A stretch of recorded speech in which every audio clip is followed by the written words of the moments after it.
When I found my best friend's lipstick in my husband's truck that December morning, I didn't feel the rage you might expect. I didn't feel the betrayal that should have torn through my chest like wildfire. No, what I felt was something far more unsettling. I felt relief. Relief that I wasn't losing my mind. Relief that all those small, nagging doubts that had been eating away at me for 2 years finally had a name, a shape, a confirmation. And maybe that's the saddest part of betrayal, when the discovery doesn't break you because you've already been breaking, piece by tiny piece, for longer than you want to admit. My name is Carolyn Reed, and I'm 67 years old. I've lived in Nashville, Tennessee my entire life, in the same neighborhood where I learned to ride a bike, where I married my husband at 21, and where I raised 2 beautiful children. For 42 years, I thought I knew what love looked like. I thought I understood loyalty. And I especially thought I knew who my best friend was. Susan Palmer and I met in 2nd grade at Glendale Elementary. We were 8 years old, pigtailed and gap-toothed, and we became inseparable from the moment she shared her peanut butter crackers with me at recess. 59 years of secrets, laughter, tears, and unconditional support. Or so I believed. She was there when I got my first period, when I got accepted to community college, when Michael proposed to me on the banks of the Cumberland River.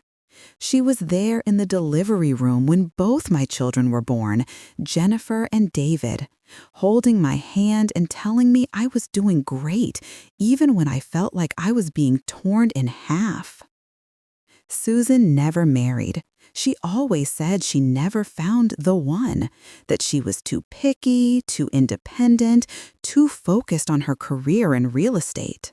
I used to feel sorry for her, sitting alone in that downtown condo while Michael and I built our life together.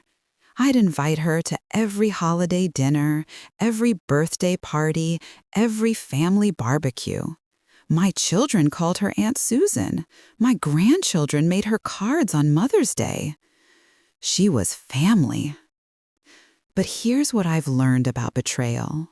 It doesn't announce itself with trumpets and warning signs written in neon lights. It creeps in quietly, wearing the face of someone you trust, sitting at your kitchen table, drinking your coffee, and smiling while it slowly poisons everything you hold dear.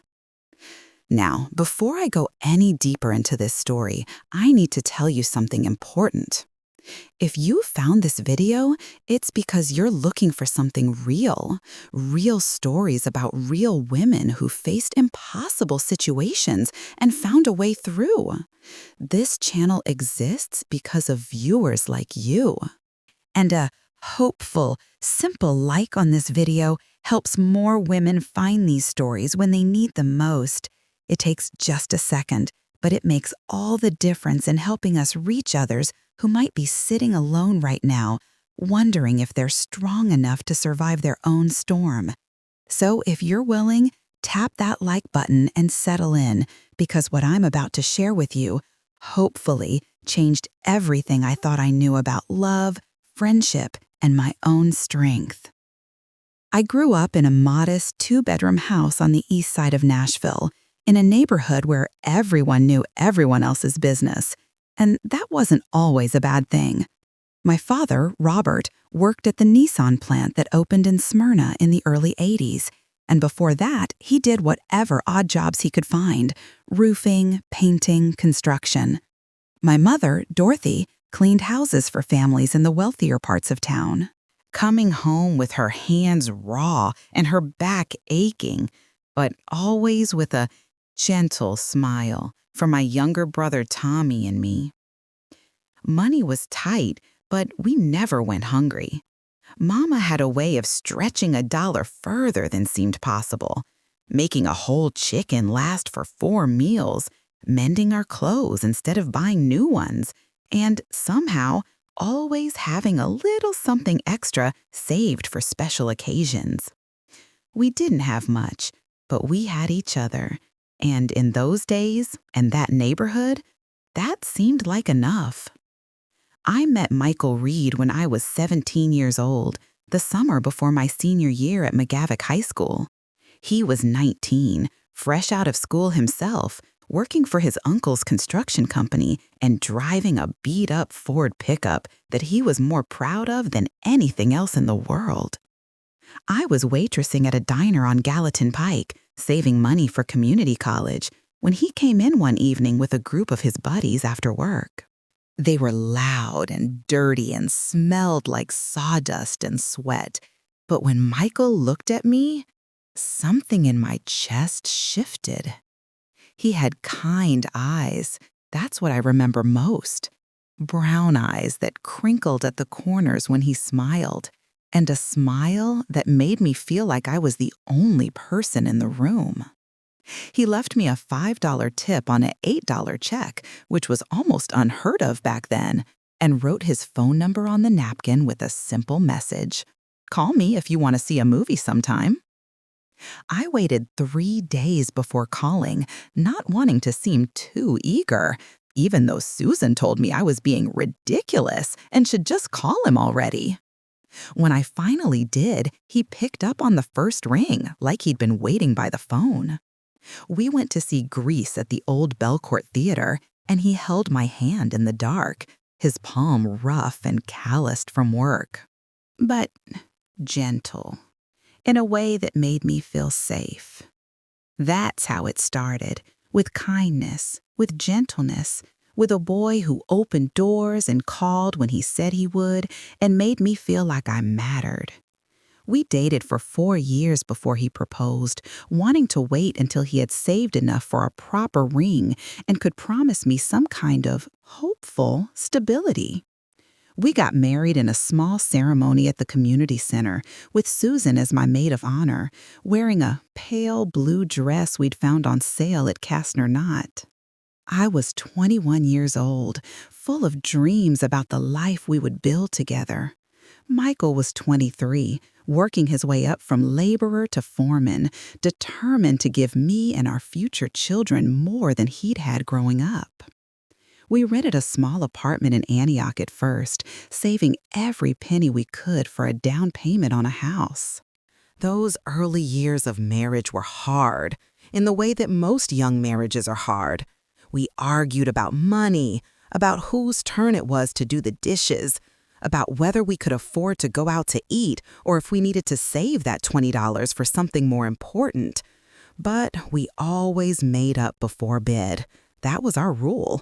Never go to sleep angry.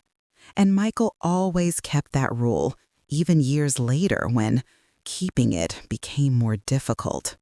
Susan was there through all of it, of course. She'd finished her real estate license program and was starting to make decent money showing houses around Nashville. She was always generous with us, taking me out to lunch when she closed a big sale, buying Christmas presents for Jennifer and David that were far more expensive than anything Michael and I could afford. At the time, I thought it was because she loved us, because we were her family since she didn't have one of her own.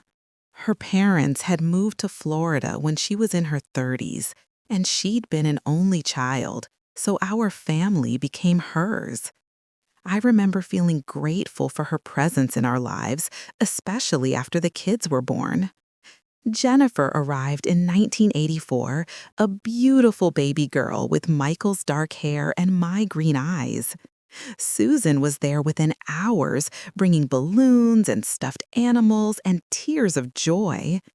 3 years later, David came along, a chunky, happy baby who rarely cried and slept through the night from 6 weeks old.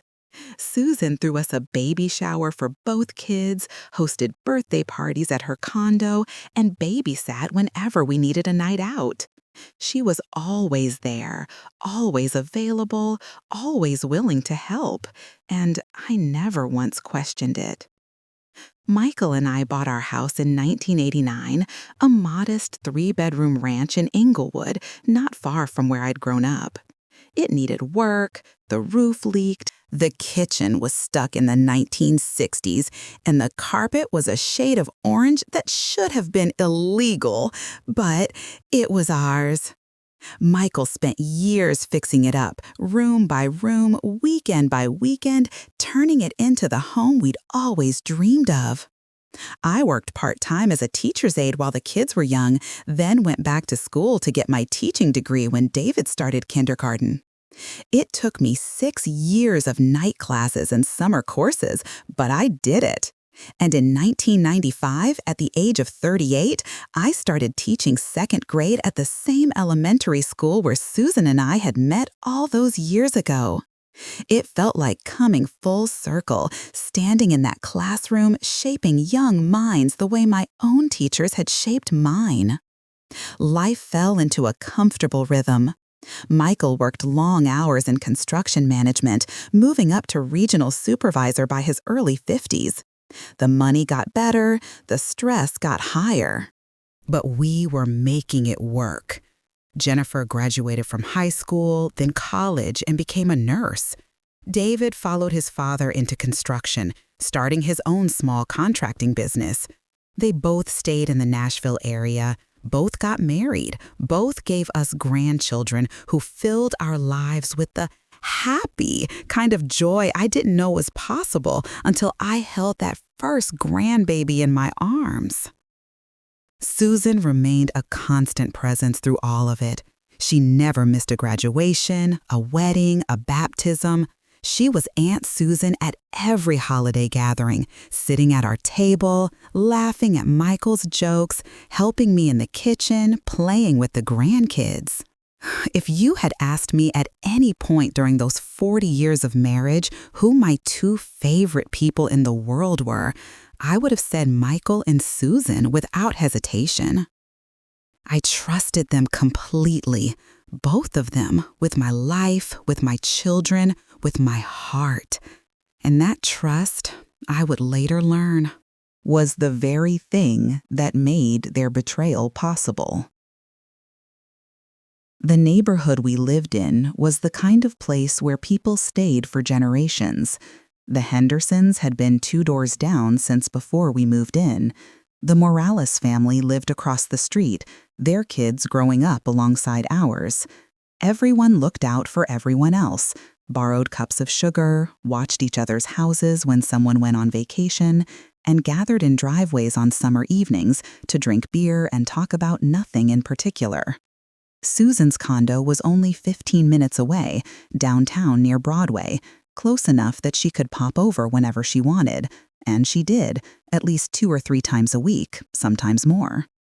She'd come by after work, still in her business clothes, heels clicking on our front walkway, carrying a bottle of wine or a box of pastries from the bakery she loved on 12th Avenue. Michael always seemed happy to see her. He'd get up from whatever he was doing, watching TV, reading the paper, working on some project in the garage, and give her a hug, ask about her day, tease her about still being single. She'd laugh and swat at him playfully, and I'd pour wine, and we'd sit on the back deck watching the sunset behind the houses, talking about everything and nothing. Those moments felt sacred to me, my two favorite people, together, easy and comfortable in each other's presence. I felt lucky. I felt blessed. I felt like I had everything a person could want. I should have known that feeling couldn't last forever. In 2015, I retired from teaching at the age of 58. I'd planned to work until 65, but my knees had started giving me trouble, and standing on my feet all day in a classroom full of energetic 7-year-olds had become more exhausting than fulfilling. Michael was 60 at the time, talking about retiring himself in a few years. And we'd started dreaming about what that might look like. Maybe traveling a bit, visiting national parks, spending more time with the grandkids. Susan threw me a retirement party at her condo, inviting colleagues from school, neighbors, family. It was a beautiful evening, the downtown lights twinkling outside her floor-to-ceiling windows, everyone laughing and sharing stories about my years in the classroom. Michael gave a toast that made me cry, talking about how proud he was of me, how much he admired my dedication to my students, how much he loved me. Susan cried too. She stood up and talked about our 50-plus years of friendship, about how I was the sister she never had, about how lucky she felt to have me in her life. She said she couldn't imagine her world without me in it. I believed every word. Looking back now, I can see that's when things started to shift, though I didn't recognize it at the time. With me home more often, the dynamics of our household changed. Michael was still working, leaving early and coming home late, and I found myself with hours of empty time that I'd never had before. I joined a book club, started volunteering at the library, tried to fill the space that teaching had left behind. Susan started coming around even more frequently, especially during the day when Michael was at work. We'd have lunch together, go shopping, take walks in Centennial Park. It was nice, having so much time with my best friend, catching up on all the conversations we'd had to squeeze into brief phone calls or rushed coffee dates when I was teaching. But sometimes, when I'd get home from an errand or an appointment, I'd find her car in our driveway. She'd be inside, having let herself in with the spare key we'd given her years ago, waiting for me, or sometimes just sitting in the kitchen having a cup of coffee.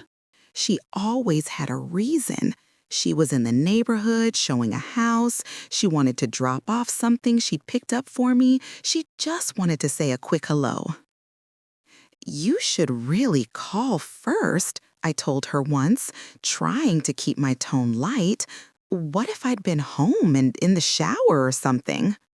She'd laughed, waving her hand dismissively. "Oh, please.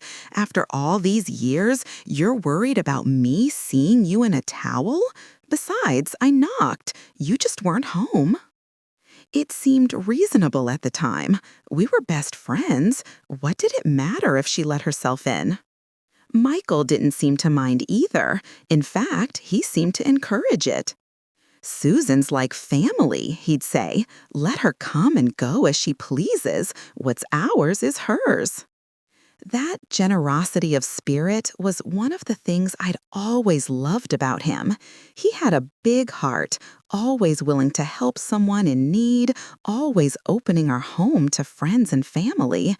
But generosity, I would learn, can sometimes be a mask for something else entirely.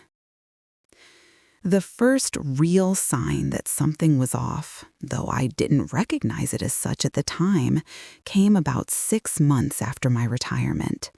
It was a Saturday afternoon in the fall of 2016, and Michael had said he was going to Home Depot to pick up supplies for a project in the garage. He'd been gone for nearly 3 hours, which seemed long for a quick trip, and when he came home, he didn't have any bags. "Where's the stuff from Home Depot?" I asked, looking up from the book I was reading. He paused, just for a fraction of a second, before answering. "They didn't have what I needed. I'll have to try Lowe's tomorrow." Something about the pause bothered me, but I couldn't put my finger on why.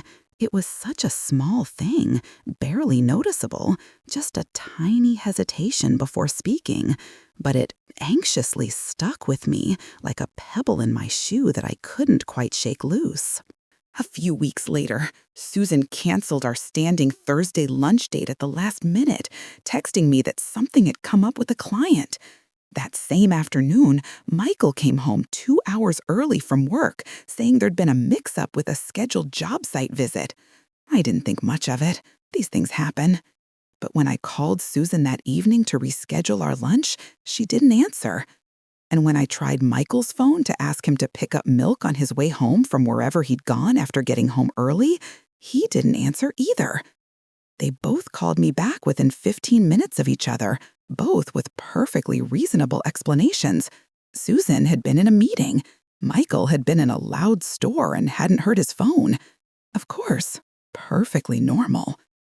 Except that tiny pebble in my shoe was starting to feel a little bit bigger. The thing about signs and red flags is that they're only obvious in hindsight. When you're living through them, they seem like nothing. Little blips in the normal rhythm of life that you explain away because the alternative is too terrible to consider. Your mind protects you, creating elaborate justifications for the things that don't quite add up, because believing the truth would shatter everything you think you know about the world. That Christmas, Michael gave me a beautiful necklace, a delicate silver chain with a small diamond pendant. It was far more expensive than anything he'd ever bought me before, and when I gasped at the sight of it, overwhelmed by the gesture, he'd simply smiled and said I deserved it, that he wanted to spoil me a little. Susan had been there when I opened it, sitting on our couch in her favorite spot by the window, sipping the Irish coffee I'd made for our traditional Christmas morning breakfast. She'd oohed and awed over the necklace, telling Michael what good taste he had, telling me how lucky I was. "You really are lucky, Carolyn," she'd said, her eyes meeting mine over the rim of her mug. "Michael's one of the good ones." I'd agreed wholeheartedly, feeling grateful for my life, my husband, my best friend. All of it felt so right, so solid, so permanent. I wore that necklace every day for the next 2 years. Even now, I can't look at it without feeling sick. The second sign came in early 2017, during what should have been a routine dinner at a new barbecue restaurant in Germantown. Michael, Susan, and I had plans to try it together. We often did things as a trio, so much so that the staff at our regular restaurants knew to set a table for 3 when they saw any one of us coming. But that night, about an hour before we were supposed to meet, Michael called saying he had to work late, that a crisis had come up at one of the job sites and he wouldn't make it. He insisted Susan and I go without him. Not to let his work emergency ruin our plans. So we went, just the 2 of us. And I remember thinking how unusual it was to be out with Susan without Michael. In recent years, it seemed like he was always there when she was around, always part of our activities. At the restaurant, Susan seemed distracted, checking her phone more than usual, and twice she excused herself to take calls that she said were from clients. When I got home that night around 8:30, Michael still wasn't there. He didn't walk through the door until nearly 10, looking exhausted. And when I asked about the work crisis, he gave vague details that didn't really explain why he'd needed to be there so late. But he was tired, and I was tired, and it was easier to just accept his explanation than to push for more information. The third sign happened a month later. I'd gone to the grocery store on a Tuesday afternoon, and I'd forgotten my phone at home on the kitchen counter. When I realized it halfway to Kroger, I almost turned back, but then decided it was fine. I'd only be gone 30 minutes. What could possibly happen in 30 minutes? When I got home, Michael's truck was in the driveway. He rarely came home in the middle of the day, but there it was, parked at an angle like he'd pulled in quickly. I walked in through the front door, calling out his name, and heard, scrambling from upstairs, footsteps, a door closing, the sound of muffled voices. "Michael?" I called again, heading toward the stairs. He appeared at the top of the landing, still fully dressed in his work clothes, but his face was flushed and his hair was slightly mussed. "Hey, I thought you'd be gone longer. I came home because I forgot some paperwork I needed for a meeting."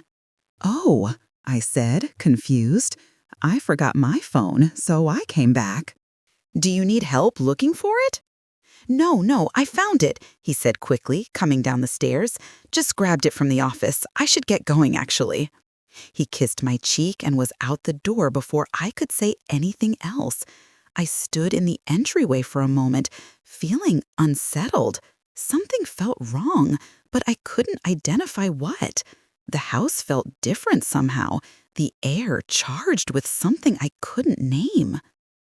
I went upstairs to our bedroom, and that's when I smelled it. Perfume. Not my perfume. Something floral and sweet, hanging in the air of our bedroom. Unmistakable. I stood there, frozen, my mind racing to explain it. Maybe Michael had stopped by a department store and walked through the perfume section. Maybe a coworker had worn strong perfume and it had clung to him. Maybe I was imagining it. I checked the bathroom, the closet, looking for I don't know what, evidence of something I didn't want to name. Everything looked normal, perfectly normal. So I told myself I was being paranoid. That work stress and retirement adjustment were making me see problems where there weren't any. That night, I didn't mention the perfume to Michael. I'm not sure why. Maybe I was afraid of his answer. Maybe I was afraid of seeming crazy. Maybe I already knew on some level and wasn't ready to face it. The fourth sign was more concrete, harder to explain away. It was Susan's birthday in April 2017, and I'd planned a small surprise party for her at our house. Michael had been enthusiastic about helping, even offering to pick up the cake from the bakery since he'd be out anyway. But when I called the bakery to confirm the order, they told me someone had already picked it up, a man, they said, who had showed up first thing that morning. When I asked Michael about it later, he seemed confused by my confusion. "Yeah, I picked it up this morning, like I said I would." "But you told me you'd get it this afternoon," I said, frowning. "Why'd you go this morning? And why didn't you bring it home? Where is it?" Another pause, another fraction of a second hesitation. "It's in the truck. I didn't want you to see it and spoil the surprise. And I guess I misspoke about the timing. I must have been thinking about something else when we talked about it." It was plausible, barely, but that pebble in my shoe was becoming a rock, and the rock was starting to hurt. Susan's party went off without a hitch. She was surprised and delighted, crying happy tears and hugging me tight, telling me I was the best friend anyone could ask for. Michael gave her a gift, a first edition of her favorite book, To Kill a Mockingbird, something that must have cost a small fortune. She gasped when she opened it, her hands trembling as she held it. "Michael, this is too much," she'd said. But she was beaming, and he was beaming, and they shared a look that lasted just a second too long. I saw it, that look, and something in my gut twisted, but I pushed it down, because to acknowledge it would be to open a door I desperately wanted to keep closed. The fifth sign came in late summer of 2017. I'd been feeling under the weather, nothing serious, just a summer cold that had lingered longer than usual. Susan had called to check on me, as she often did, and I'd mentioned that Michael was working late again, the third night that week. "That's strange," she'd said, and I could hear the frown in her voice. I thought that big project wrapped up last week." "What big project?" I'd asked. There was a beat of silence. "The one in Franklin, the commercial development. Isn't that why he's been working such long hours?" "I guess so," I'd said, but I didn't remember Michael mentioning a project in Franklin. I didn't remember him mentioning any specific project at all, just vague references to being busy at work. After we hung up, I sat with that conversation for a long time. Why would Susan know details about Michael's work projects when I didn't? How did she even know about Franklin? Michael and Susan talked, of course. They were friends, and she was always around. But since when did they discuss his work in such specific detail? I asked him about it that night when he got home. "The Franklin project?" he'd said, shrugging. "Oh yeah, that wrapped up. I've been dealing with some issues on a new site in Murfreesboro. Why?" "Susan mentioned the Franklin project. I didn't realize you told her about it." His expression didn't change. "I probably mentioned it in passing at some point. You know how she asks about work." "Did she?"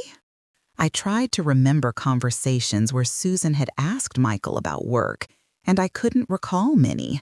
She was usually more interested in talking about her own real estate deals or asking about the kids and grandkids.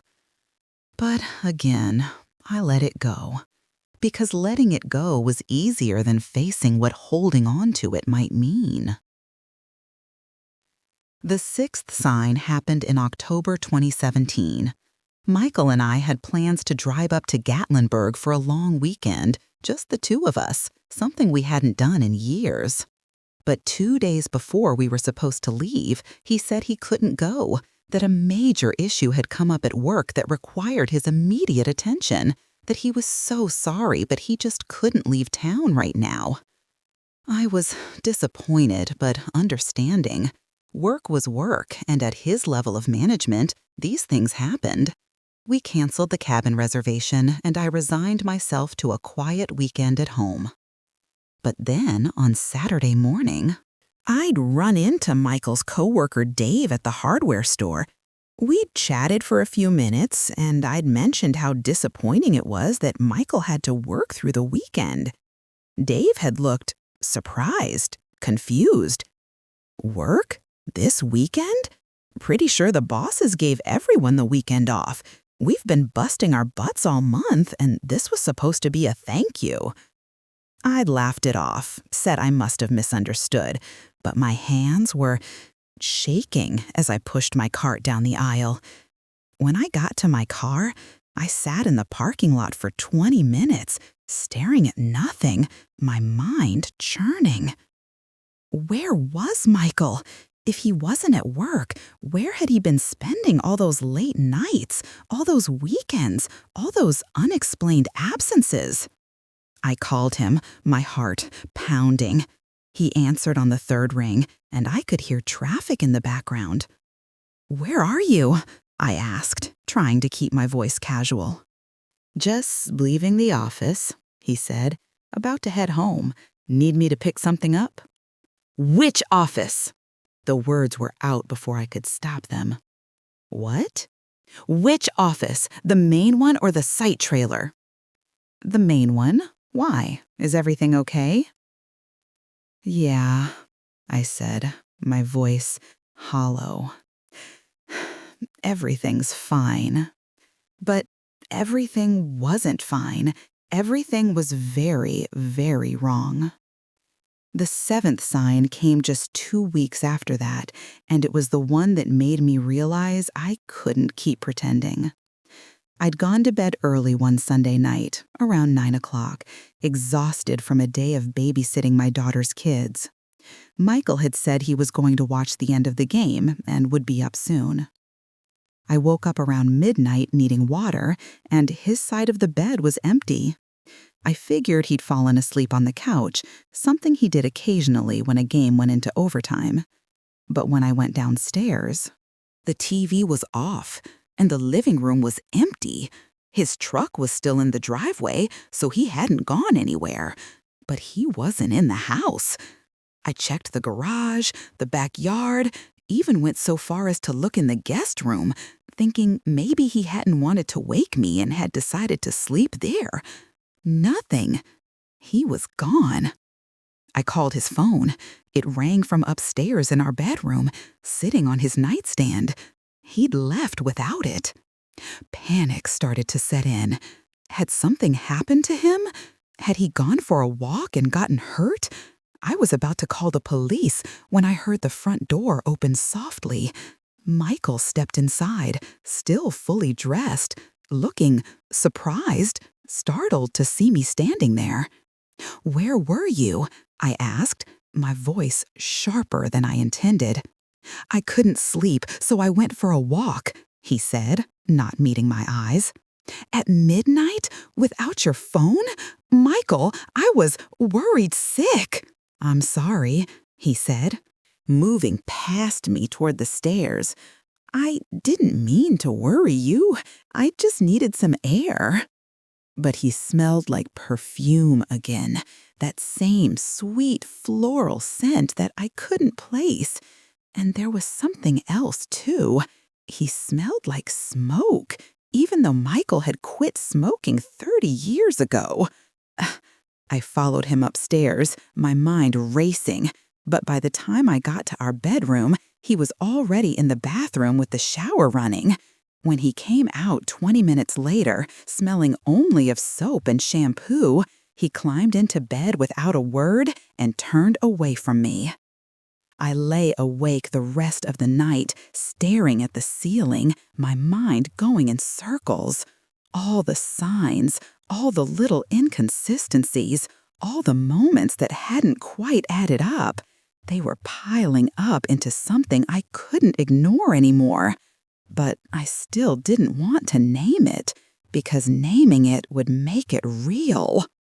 The 8th and final sign came in late November 2017. About 3 weeks before I found Susan's lipstick in Michael's truck. I'd gone to Susan's condo unannounced, something I rarely did, but I'd been at a doctor's appointment downtown and thought I'd stop by to see if she wanted to grab lunch. I knocked on her door, and it took a long time for her to answer.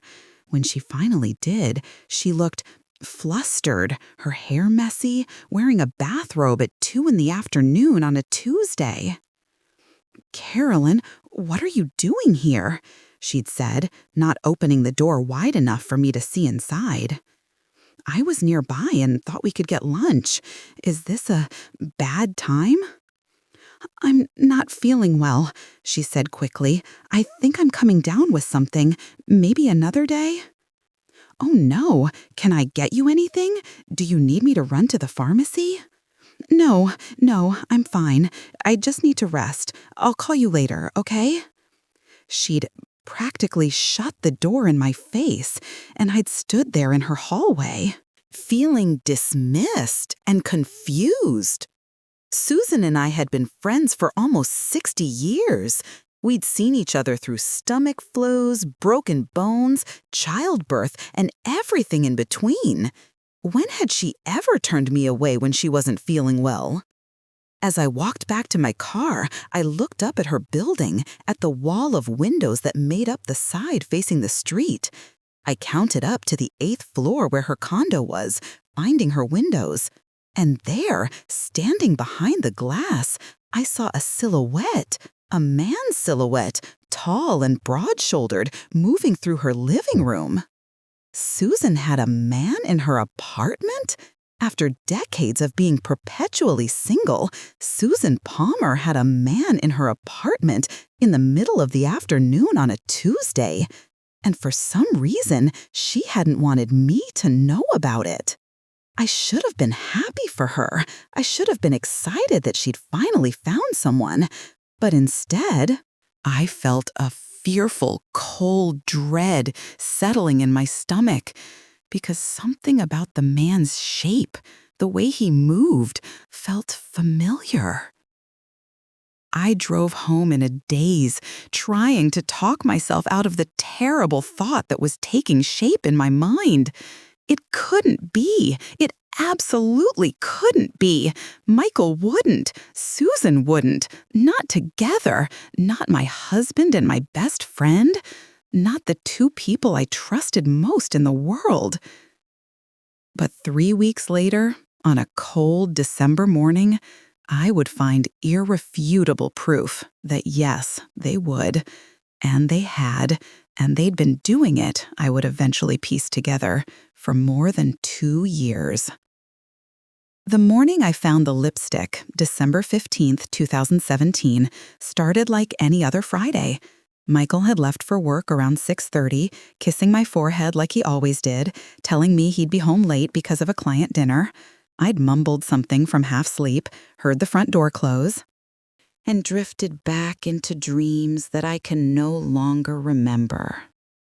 I woke up around 8, made my coffee, and settled into my morning routine of reading the newspaper on the back deck despite the cold. But around 9:30, I realized I'd left my reading glasses in Michael's truck the day before when he'd driven us to Jennifer's house for dinner. He'd be at work by now, but his truck would be in the parking lot at the main office, and I had a spare key on my key ring. I drove the 20 minutes to his office building, a modest 2-story structure in a business park off Murfreesboro Pike. His truck was parked in its usual spot, the blue Ford F-150 he'd bought 3 years earlier. I unlocked the passenger door and leaned in, spotting my glasses in the center console where I'd left them. That's when I saw it. A lipstick tube rolled under the passenger seat, just visible if you were at the right angle. A tube of Clinique lipstick in a shade called Black Honey. I knew because I'd helped Susan pick it out at the Dillard's counter years ago. She'd bought 3 tubes that day, saying it was the perfect everyday color for her complexion. I sat there in the passenger seat of my husband's truck, holding that lipstick tube, and felt something inside me go very still and very cold. There could be explanations, my mind whispered frantically. Maybe Susan dropped it when Michael gave her a ride somewhere. Maybe she'd left it there months ago and it had been there all this time, rolling around unnoticed. But Susan hadn't asked Michael for rides. Susan had her own car, a sleek black Lexus that she was always polishing and maintaining. And Michael kept his truck immaculate, vacuuming it out every weekend, organizing the console, cleaning the cup holders. There was no way that lipstick had been there for months without him noticing it. I sat there for what felt like hours, but was probably only 10 minutes, turning that tube over and over in my hands. Then I put it in my purse, put my glasses on, and drove home with my hands gripping the steering wheel so hard my knuckles went white. When I got home, I went straight to our bedroom and opened Michael's nightstand drawer. I'm not proud of it, but I searched through his things like a detective in one of those crime shows my grandkids watched. I found receipts for restaurants we'd never been to together, charge statements for a hotel in Cool Springs that made my stomach drop, ATM withdrawals for amounts that didn't match what he'd told me he'd spent. I moved to his dresser, checking pockets of pants and jackets. In the inside pocket of a sport coat he rarely wore, I found a small card, a thank you note, feminine handwriting, no signature. But the words, made my blood run cold. Last night was everything. I can't wait until next time.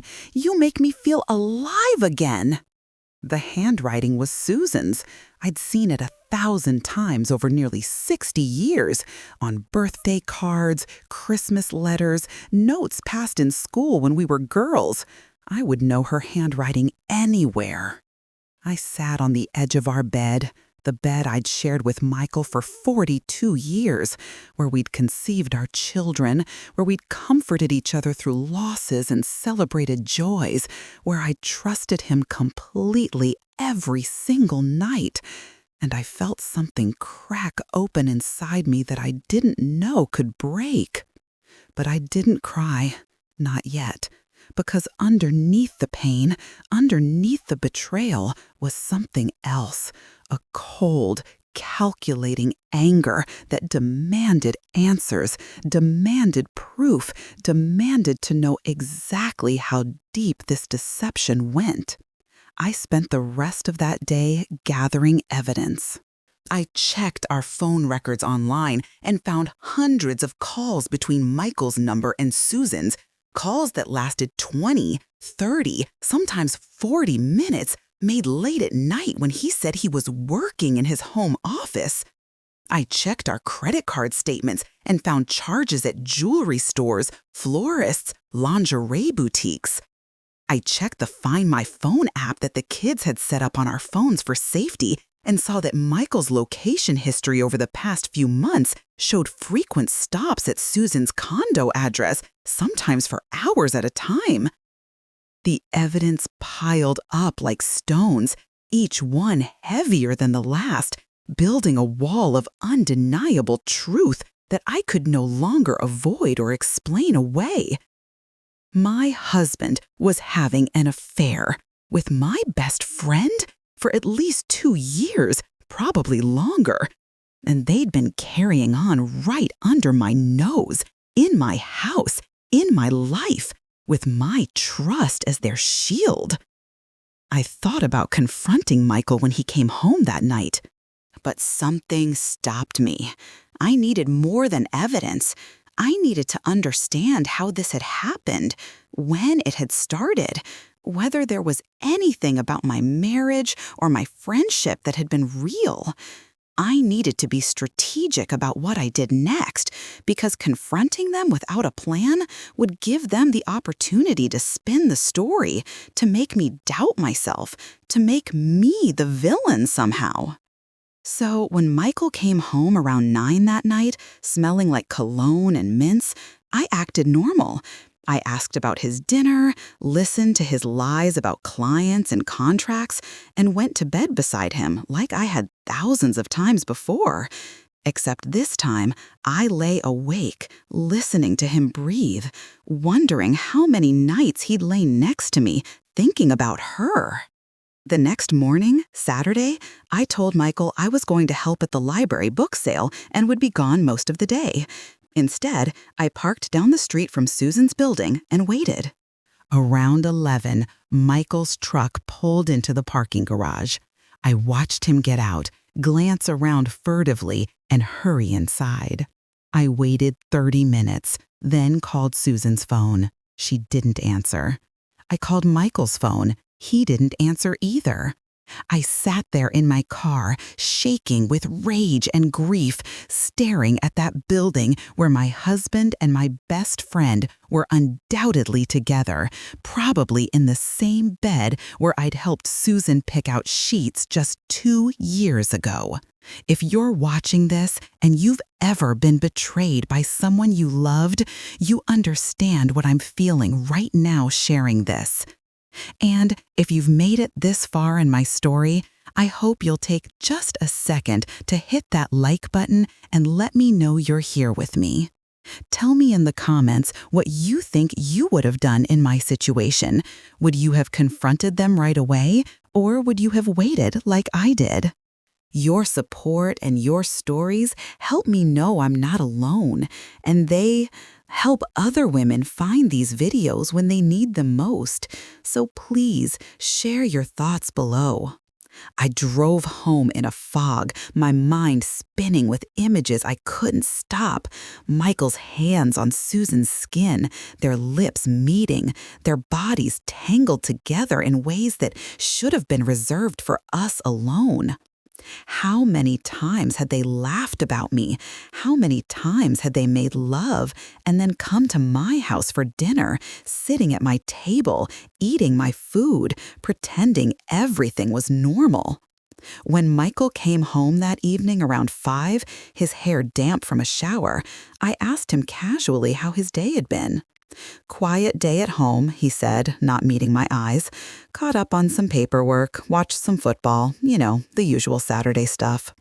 The lie rolled off his tongue so easily, so naturally, that I wondered how many lies I'd believed over the years.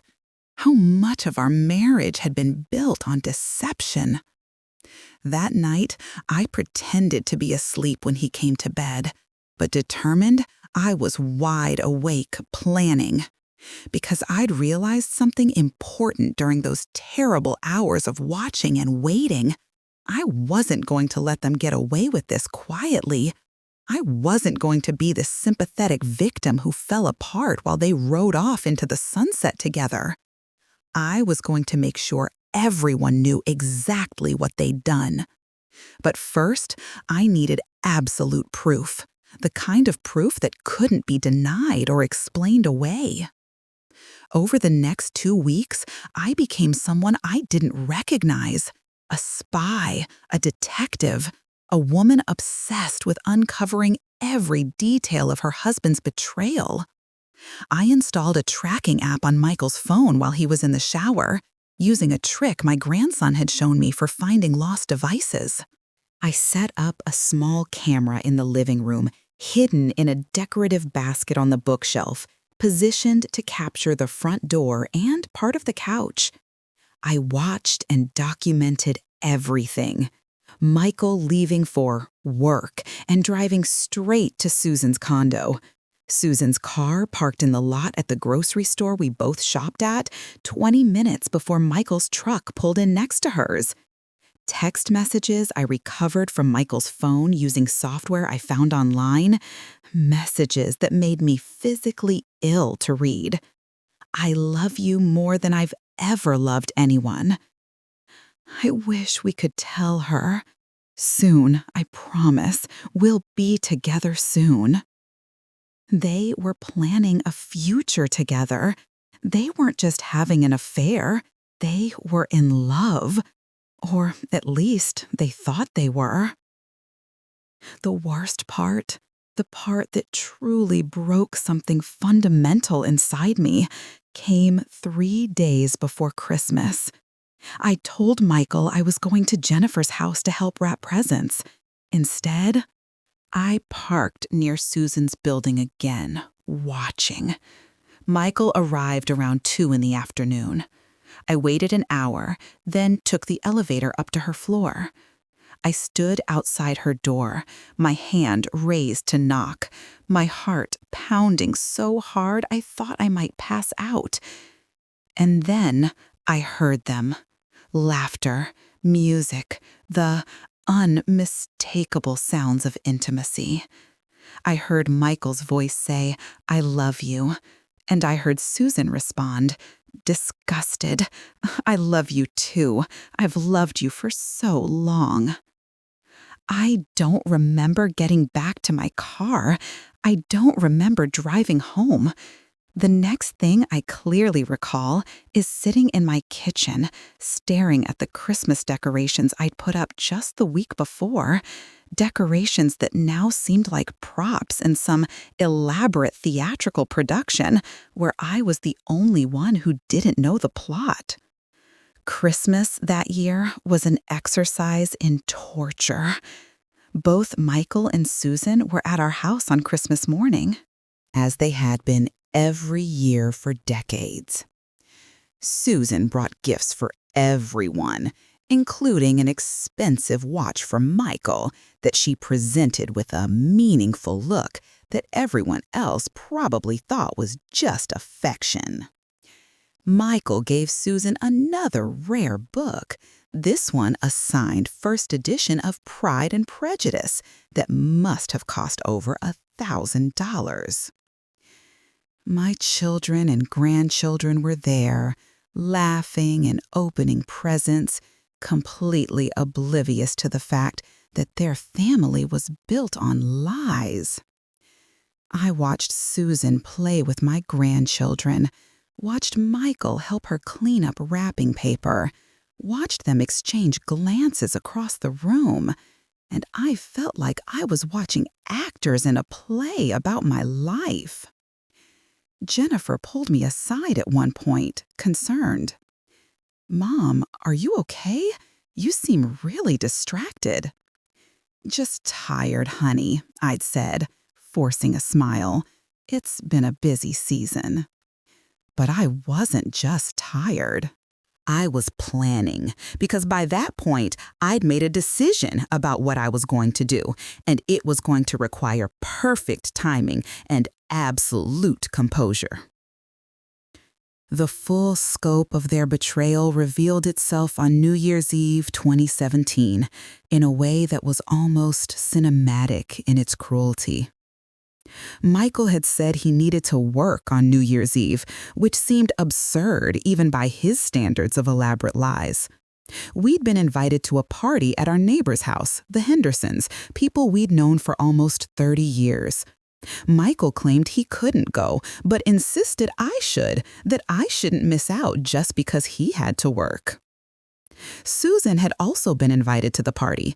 She'd called me that afternoon asking if I was going. When I said yes, she'd said she might stop by later if her family obligation wrapped up early enough. Susan had no family in Nashville. Her parents were in Florida. She had no siblings, no cousins. No one that would constitute a family obligation on New Year's Eve. I went to the party alone, telling the Hendersons that Michael was stuck at work. I made small talk, drank champagne I couldn't taste, and watched the clock. At 11:30, I told everyone I was tired and was going to head home before midnight. I drove the 3 houses down to my driveway, parked, but I didn't go inside. Instead, I walked quietly around the side of my house to the backyard, staying in the shadows, and I waited. At 11:50, headlights appeared in my driveway, Michael's truck. Then, 2 minutes later, another car pulled up and parked on the street, Susan's Lexus. I watched from the darkness as Michael let Susan into our house, our home, the place where I'd raised my children and built my life. I gave them 10 minutes. Then I used my phone to access the camera I'd hidden in the living room. And there they were, on my couch, in my house, kissing and touching each other while fireworks began exploding in the distance, ringing in the new year. On the camera feed, I could hear Susan say, "I hate lying to her. We need to tell her soon." And Michael responded, "I know, after the new year, we'll tell her together." They were going to tell me. They decided, in their infinite wisdom and compassion, that they were going to sit me down and explain that they were in love, that they were sorry but they couldn't help it, that they hoped I would understand. That's when I felt it, not just anger anymore, not just betrayal, but a cold, crystalline clarity about exactly what I needed to do. They wanted to control the narrative, to be the ones who came clean on their terms, to paint themselves as tragic lovers who couldn't fight their feelings. They probably imagined I would cry and rage and eventually, graciously, step aside so they could be together without guilt. But I wasn't going to give them that satisfaction. I stood in my backyard in the cold December night, watching my husband and my best friend through a camera feed on my phone, and I began to plan their exposure in exquisite detail. They would tell me, yes, but not before I made sure that everyone else knew first. The next morning, New Year's Day 2018, I woke up with perfect clarity about what needed to happen. Michael was still asleep beside me, having come to bed around 1 in the morning, smelling like Susan's perfume and fresh lies. I got up quietly, made coffee, and sat down at the kitchen table with a notepad. I wrote down every person who needed to know: my children, their spouses, Michael's sister Karen in Memphis, his brother Tom in Knoxville, my own brother Tommy in Chattanooga, our closest friends, the neighbors, our church community. Then I made another list: documents I would need, evidence I would gather, preparations I would make. I wasn't going to just expose their affair. I was going to dismantle it piece by piece, and I was going to make sure they understood exactly what they'd destroyed. The first thing I did was call an attorney, not our family attorney, but someone my daughter Jennifer had mentioned once who specialized in divorce cases. I used a fake name when I called, said I was inquiring for a friend, and asked hypothetically what kind of evidence would be most valuable in a divorce proceeding in Tennessee. The paralegal I spoke with was helpful, explaining that while Tennessee is a no-fault divorce state, evidence of adultery could still impact things like alimony and asset division, especially in a long-term marriage where one spouse had been the primary breadwinner. I gathered every receipt, every credit card statement, every phone record. I made copies of everything and stored them in a safety deposit box I opened at a bank across town, one where Michael and I didn't have any accounts.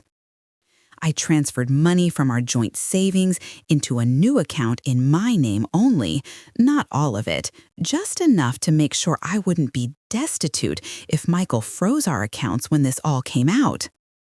I documented everything with dates and times. The afternoon of January 8th, when Michael said he was at a job site, but his phone location showed he was at Susan's condo. The evening of January 12th, when Susan canceled plans with me, claiming she had a client emergency, and Michael came home 3 hours late smelling like her perfume. The morning of January 16th, when I found a jewelry box in Michael's truck, hidden under the front seat, containing a diamond bracelet that I'd never seen before, and that he certainly hadn't given to me. Each piece of evidence was another nail in the coffin of their secret, and I was building that coffin with meticulous care. But documentation wasn't enough. I needed them to confess, to admit it out loud in a way that couldn't be denied or walked back. And I needed witnesses, people who would hear their confession and could verify that I hadn't made it up, hadn't misunderstood, hadn't imagined it. That's when I got the idea that would become the centerpiece of my plan.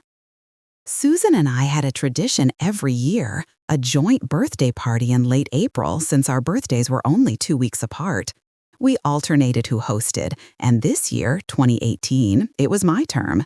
The party was always big, with friends and family from both our lives. Usually 40 or 50 people gathered to celebrate both of us turning another year older. This year, I would be turning 65. Susan would be turning 65. Michael would be there, of course. The devoted husband who'd helped me plan surprises for Susan's portion of the party every year. This year, he'd help me plan the biggest surprise of all. But the party was still 4 months away.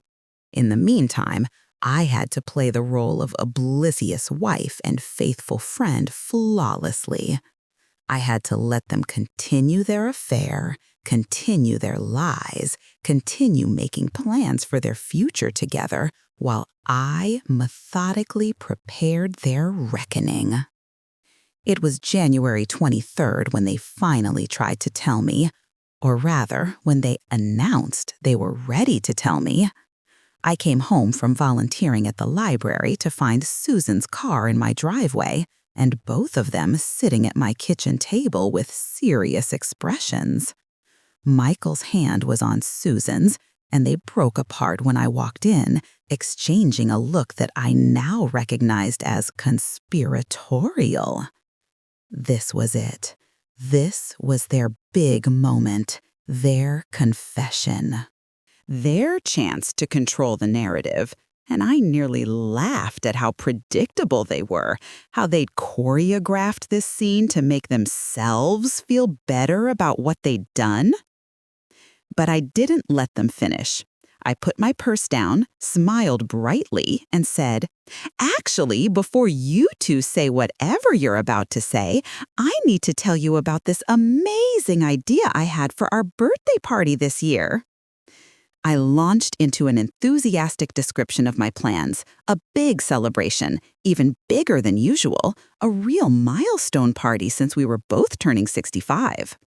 I talked over their attempts to redirect the conversation, pretended not to notice their frustrated glances at each other, and eventually wore them down until they agreed it sounded like a wonderful idea. "We can talk about the other thing later," Michael said as Susan was leaving, and I nodded vaguely, already heading to the laundry room to fold clothes. I'd bought myself time. 4 more months for them to dig their hole deeper, for their confidence to grow, for them to believe they were getting away with it. 4 more months for me to perfect every detail of their exposure. Over the next weeks, I became a master of deception myself. I played the loving wife, the devoted friend, the woman who suspected nothing. When Michael came home late, I accepted his excuses without question.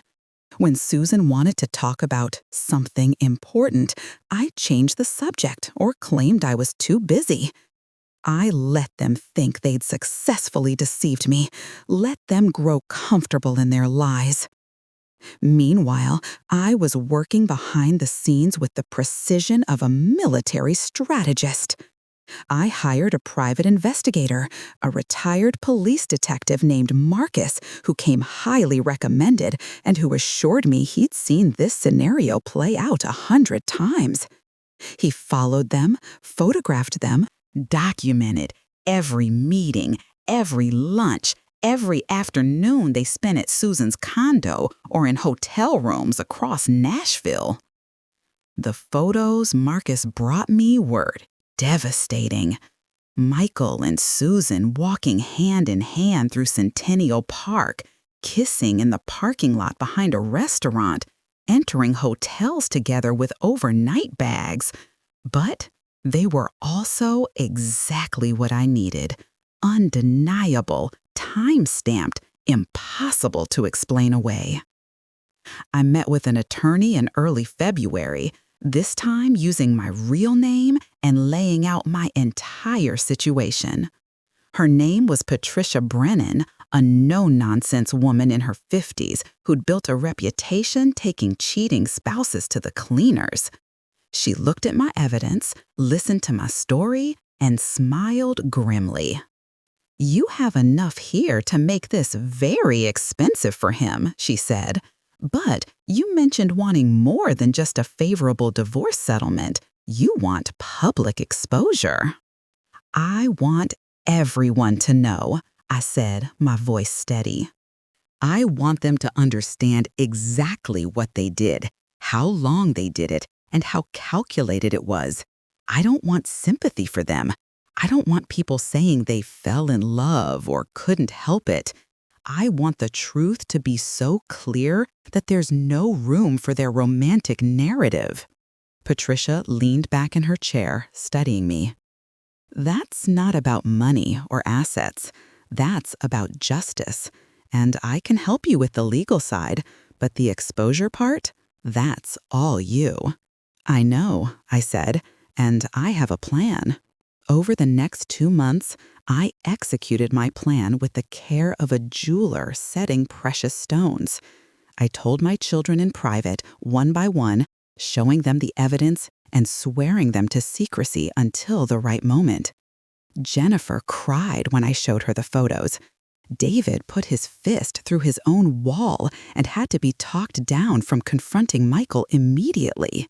"Not yet," I told them both. "We do this my way, on my timeline. Your father and Susan think they're going to come clean on their terms when they're ready.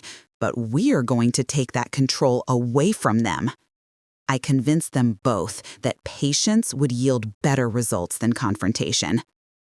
I reached out to our closest friends, the ones who'd known Michael and me for decades, who'd socialized with Susan as part of our extended friend group.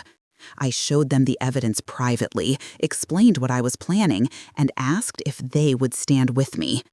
Every single one of them agreed. The hardest part was telling the Hendersons, our next-door neighbors who'd been witnesses to our marriage for 30 years. Ruth Henderson cried when I showed her the photos, and her husband, Bill, looked like he wanted to commit violence. "We'll be there," Ruth said, gripping my hands. "Whatever you need, we'll be there." By mid-April, 2 weeks before the party, everything was in place. The invitations had gone out. 60 people invited to celebrate Susan's and my 65th birthdays. Michael had helped me plan it, suggesting menu items, offering to handle the alcohol, even recommending we hire a photographer to capture the milestone. The irony of his enthusiasm was almost funny. Susan was excited about the party too, though she kept trying to have serious conversations with me that I skillfully avoided.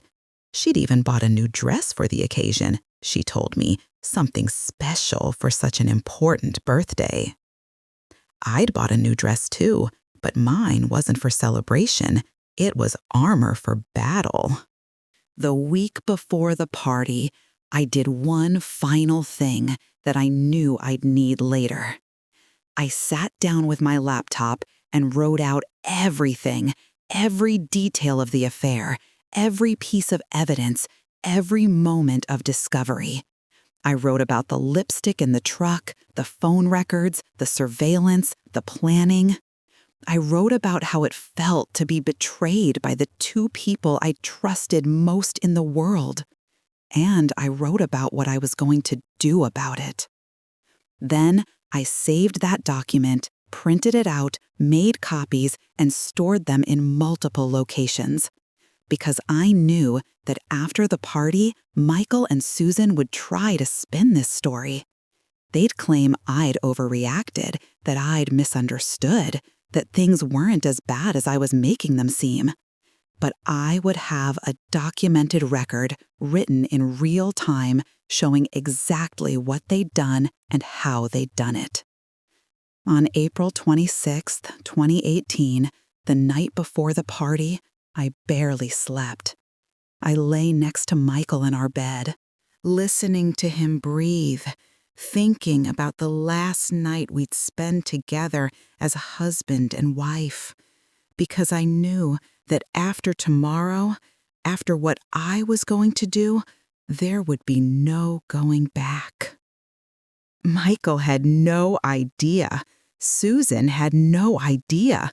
They thought tomorrow would be a nice party with friends and family, probably with good food and too much wine and affectionate toasts about aging gracefully together. They had no clue that I'd spent 4 months turning their celebration into their execution. As the sun rose on April 27th, my 65th birthday, I felt strangely calm. All the pieces were in place, all the players knew their roles, and I was ready to watch it all unfold. I got out of bed, leaving Michael still sleeping, and went downstairs to make coffee. I sat at my kitchen table, looking out at the backyard where the party would take place in just a few hours. And I thought about the woman I'd been 4 months ago, the woman who found a lipstick tube and felt her world starting to crack apart. That woman was gone. In her place was someone harder, someone colder, someone who understood that sometimes the only way to survive betrayal is to become someone new, someone who doesn't forgive, someone who doesn't forget, someone who gets even. The morning of April 27th dawned clear and warm. One of those perfect spring days in Nashville where the air smells like honeysuckle and freshly cut grass. I was up before sunrise, moving through my house in the gray dawn light, checking and rechecking every detail. The caterers would arrive at 10, the bartender at 11. Guests were invited for 1 o'clock, with the main event planned for 3. Michael came downstairs around 7, already dressed in the nice slacks and button-down shirt I'd laid out for him the night before. He kissed my cheek and asked what he could do to help this devoted husband who'd been planning to leave me for my best friend, playing his role perfectly until the very end. "Just make sure the coolers are set up in the backyard," I said, my voice steady, "and maybe help move some of the patio furniture around 2:30. "You've got it," he said, pouring himself coffee. "This is going to be a great party, Carolyn, really special." "Oh, it will be," I said, meeting his eyes. "It's going to be a birthday we'll never forget." He smiled, oblivious, and headed outside. I watched him through the kitchen window, this man I'd loved for 42 years, and felt absolutely nothing. The grief had burned itself out over the past 4 months. All that remained was cold, calculated resolve. Susan arrived around 9:30, earlier than I'd asked her to, carrying a large gift bag and wearing a nervous smile. She was dressed casually still, planning to change into her special dress later, she said. She kept trying to pull me aside to have that important conversation she'd been attempting for months, but I stayed busy, directing caterers, arranging flowers, avoiding any opportunity for private discussion. "We'll have plenty of time to talk later," I told her each time she tried. "After the party, we'll sit down, just the 3 of us, and have a real conversation. I promise." That seemed to satisfy her, and I watched her exchange a meaningful glance with Michael across the yard. They thought they knew what was coming. They thought they'd finally wear me down, that after the party I'd agree to sit and listen to their confession, their justification, their request for understanding. They had no idea. Jennifer arrived with her family around 11, and David showed up shortly after with his wife and kids. My children knew what was coming, and they moved through the preparations with grim determination, setting up tables and chairs, hanging decorations, all while maintaining pleasant conversations with their father and Aunt Susan. My grandchildren, blessedly oblivious, ran around the yard playing, their laughter a strange counterpoint to the tension simmering beneath the surface. The Hendersons came over to help around noon, and Bill caught my eye as he carried a case of wine from their house to ours. He nodded once, a silent acknowledgement that he was ready for what was about to happen. Ruth gave me a tight hug in the kitchen, whispering, "We're doing the right thing. You're so strong." But I didn't feel strong.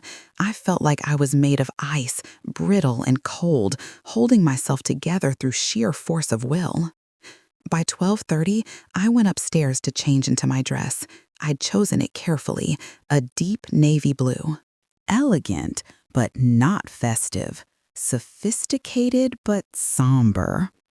I put on the diamond necklace Michael had given me 2 Christmases ago, the one Susan had admired, the one he'd probably bought with her input.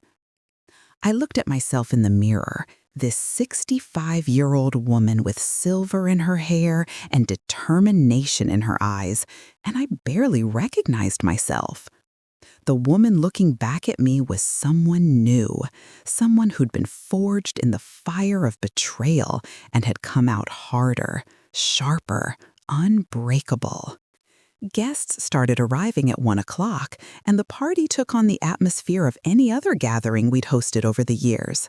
People laughed and drank and filled plates with food from the catering table. Music played from the speakers David had set up. Children chased each other through the yard, while adults clustered in small groups, catching up on neighborhood news and family updates. Susan changed into her special dress around 2 o'clock.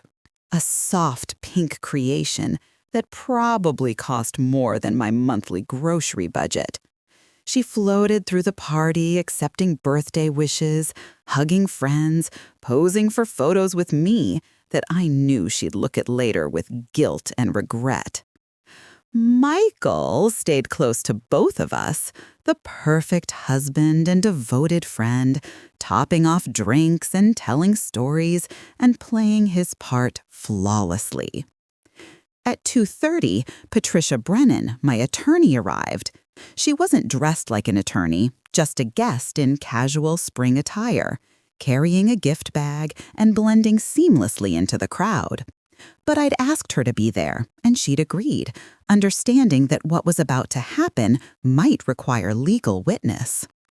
At 2:45, I saw Michael's sister Karen and brother Tom arrive together, having driven from Memphis and Knoxville respectively. They'd told Michael they couldn't make it, using work and family obligations as excuses, but they were here now, standing at the edge of the yard, watching their brother with hard expressions. Everything was in place. Everyone who needed to be there was present. It was time. At 3 o'clock exactly, I tapped a knife against my wine glass, calling for everyone's attention. The crowd quieted, turning toward me with expectant smiles, thinking this was just the traditional birthday toast, nothing unusual, nothing to worry about. Michael and Susan stood together off to my right, and I saw him reach for her hand briefly before catching himself and pulling away. That small gesture, that moment of unconscious intimacy, gave me the final push I needed. "Thank you all so much for being here today," I began, my voice carrying across the suddenly quiet yard. "Susan and I are so grateful to celebrate our 65th birthdays surrounded by the people we love most." There were nods and smiles, a few hears from the crowd. Susan beamed at me, her eyes suspiciously shiny, probably thinking about all the years of friendship we'd shared. Michael watched me with what looked like pride, this devoted husband who'd supported me through retirement and now through this milestone birthday. 65 years is a long time to be on this earth, I continued. Long enough to build a life, raise a family, create lasting friendships. Long enough to think you know people, to trust them completely, to believe that the relationships you've invested in are real and true and permanent. Something in my tone must have shifted because I saw a few people in the crowd exchange uncertain glances. Jennifer moved closer to the patio, her children beside her. David positioned himself near his father, his jaw tight. "Susan and I have been friends for 59 years, I said, turning to look at her directly. "Since we were 8 years old, almost 6 decades of shared secrets, shared joys. Shared sorrows. I was there when she got my first period. She was there when I gave birth to my children. We've been through everything together. First loves, heartbreaks, losses, celebrations. She was my best friend, my sister, the person I trusted more than almost anyone in the world." Susan's smile was faltering now, confusion creeping into her expression. "Carolyn," she started, but I held up a hand. "And Michael," I continued, turning to my husband, 42 years of marriage, 42 years of building a life together, raising children, creating a home, weathering every storm side by side. I trusted you completely, with my heart, with my future, with everything I am." Michael's face had gone pale. He knew. Somewhere in his gut, he knew what was coming, but he was frozen, unable to move or speak, watching this unfold like a deer caught in headlights. "So you can imagine my surprise," I said, my voice dropping to something quiet and dangerous.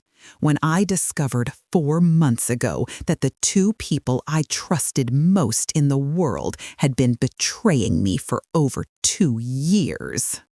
The silence that fell over the yard was absolute. You could have heard a pin drop.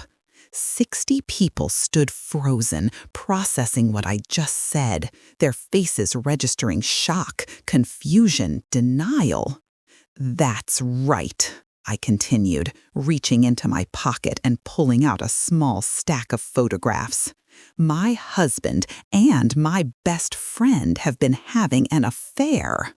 Meeting in hotels, spending afternoons at Susan's condo, lying to me about work obligations and client emergencies, all while sitting at my table, eating my food, playing with my grandchildren, and pretending everything was normal."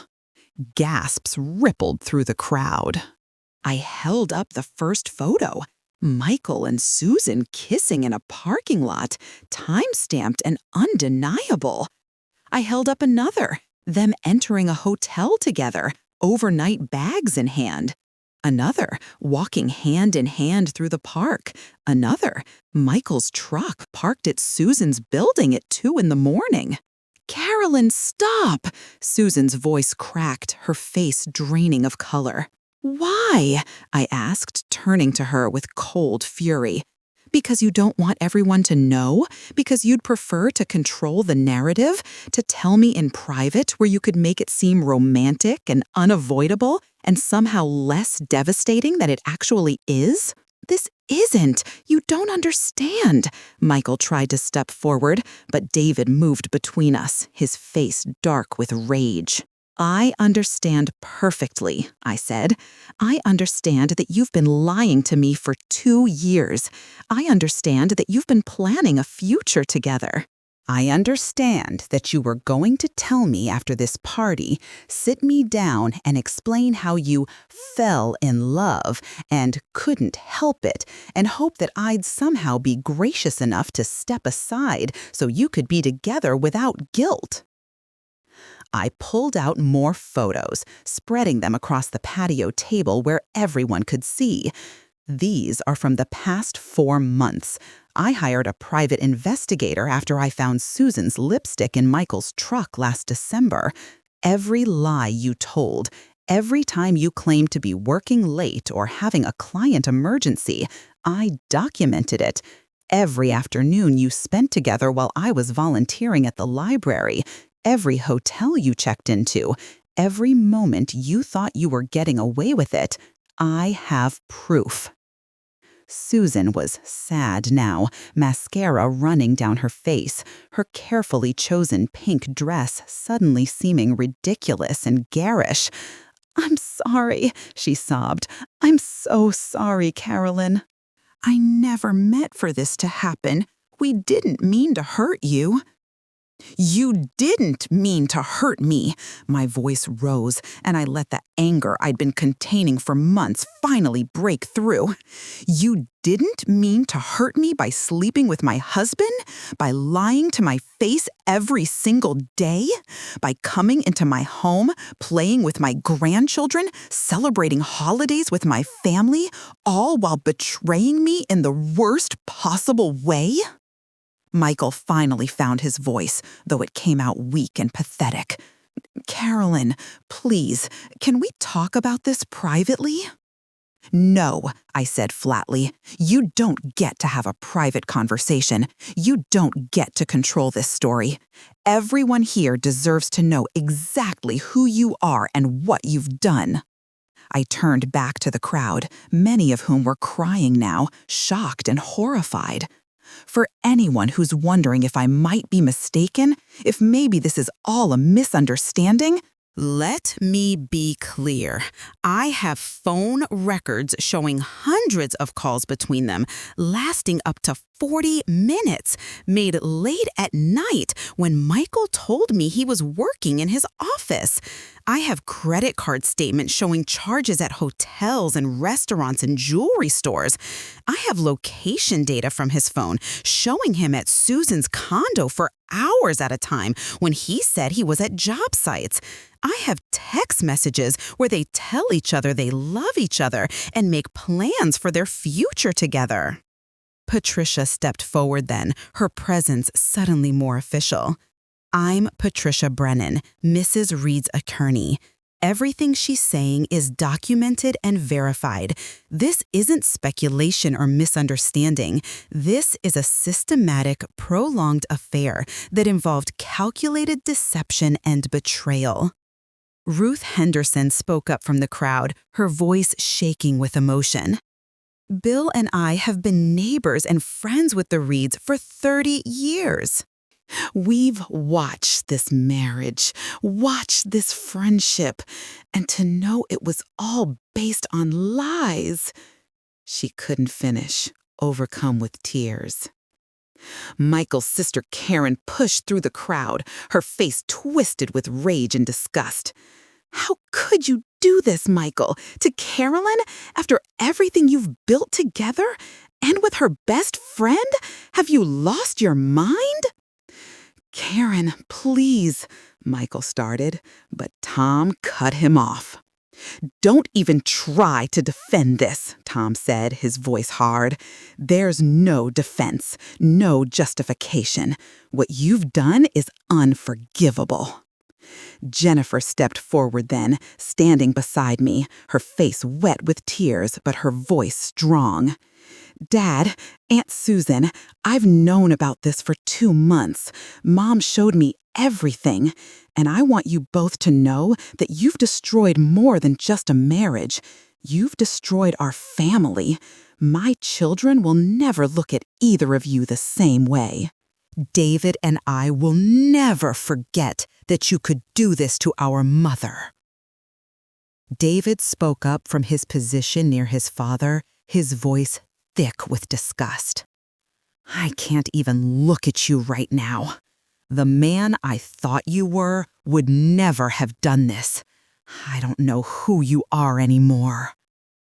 Susan collapsed into a patio chair, her body shaking with sobs. I love him, she cried out, desperate and pathetic.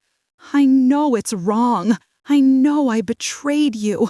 But I love him, Carolyn. I've loved him for years. Maybe always. You love him? I laughed, and it sounded bitter even to my own ears. You love my husband? Then you should have stayed away from him. You should have protected our friendship, our family. Instead, you pursued him. You encouraged this. You came into my home knowing what you were doing to me. That's not love, Susan. That's selfishness. That's cruelty. Michael sank down onto the patio steps, his head in his hands. He wasn't even trying to defend himself anymore, wasn't trying to explain or justify. He just sat there, the weight of his exposure crushing him, while 60 people stood witness to his shame. I've filed for divorce, I announced, pulling out the legal papers Patricia had prepared. As of this morning, Michael, you're being served. I'm taking half of everything we've built together, including the pension and retirement accounts you thought you'd share with Susan. I'm keeping this house that we bought together, that we raised our children in, that you defiled with your lies. I turned to Susan. And you, my dear friend of 59 years, you're being sued for alienation of affection. Tennessee is one of the few states where you can still be held legally responsible for destroying a marriage. I have enough evidence to make this case stick, and I intend to pursue it to the fullest extent of the law. Patricia nodded, pulling out additional papers. Alienation of affection lawsuits can result in significant financial damages. Given the length of the affair and the calculated nature of the deception, we're confident in a substantial award. The party that was supposed to celebrate our birthdays had become a public trial, and I was the judge, jury, and executioner. Michael and Susan sat separately now, both crying, both exposed, both facing the consequences of their actions in front of everyone they knew. Friends who'd known us for decades stood in small clusters, whispering, crying, trying to process what they'd just witnessed. Some looked at me with admiration, others with something like fear. All of them understanding that they'd just watched a betrayal exposed and punished in real time. "I want both of you out of my life," I said, my voice quiet now, but no less powerful. "Michael, you have until the end of next week to move your belongings out of this house. I don't care where you go. Stay with Susan for all I care. You've been doing it for 2 years anyway, but you're not welcome here anymore." I turned to Susan. "And you're dead to me. 59 years of friendship, gone, erased. You will never contact me again. You will never come to family events. My children and grandchildren will never speak to you again. You wanted Michael? You can have him, but you've lost everything else." Michael tried one more time, standing up, his voice desperate. "Carolyn, please, I know I can't fix this, but please don't do this here, not in front of everyone." "Why not?" I asked. "You had no problem carrying on your affair in front of everyone. You had no problem lying to all these people, using their trust as a cover for your betrayal. So now they get to see the truth. Now they get to know exactly who you are." I looked around at the crowd, at the shocked faces, at the tears and the anger and the disbelief. Thank you all for being here today. I know this isn't the party you expected, but I needed witnesses. I needed all of you to understand what happened, to see the evidence, to know that I'm not the villain in this story. I'm the woman who was betrayed by the 2 people who should have protected her most. People started moving then, some leaving quickly, unable to handle the intensity of what they'd just witnessed. Others came to me, hugging me, crying with me, telling me how brave I was, how strong, how they couldn't believe what Michael and Susan had done. The Hendersons stayed close, forming a protective circle around me. My children stood on either side, their presence a reminder that I hadn't lost everything, that I still had family who loved me, who stood with me. Michael and Susan left separately. Susan, fleeing to her car with her face buried in her hands. Michael, walking to his truck with his shoulders hunched in defeat. I watched them go, these 2 people who'd been central to my life for decades, and felt nothing but cold satisfaction. They were exposed. They were humiliated. They were facing legal and financial consequences, and everyone knew exactly what they'd done.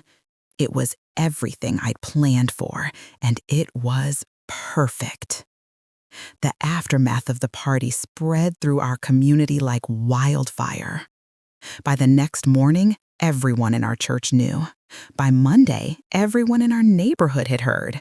By the end of the week, the story had reached every corner of the social circles Michael, Susan, and I had occupied for decades. The reactions varied, but they were almost universally supportive of me. Friends called constantly, offering support, sharing their own shock and outrage, asking what they could do to help. Ruth Henderson organized a rotation of people to bring me meals, convinced I wouldn't be able to feed myself in the wake of such trauma. The book club I joined after retirement sent flowers and a card signed by every member, expressing their support and admiration for my strength.